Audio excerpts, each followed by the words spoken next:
Let me share a quick video mga kuys kabahin sa atong baka nga bago rang nanganak. Baling bilibag yun ako ni Papa Edsel Ramirez mga kuys kay di good ni mo balibad basta muhangyo ta nga magpakuot. Kani buntis na imo man bahin di ba? Di imo ni. Ako ko ni bahin? Usod eh. Ah, sa ngalan ko di ay. Hala manong limot naman ko manong. Dako nagtiyan Lord. Pason laman pohon. Laag na puntas kagulangan mga kuys kay nanganak daw ang ato ang usa ka baka.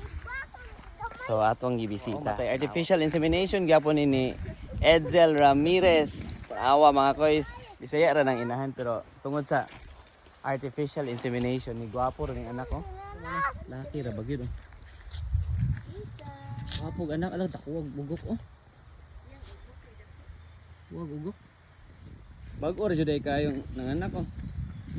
Bago ra jud ay kayo. Gabi pa dagay ni.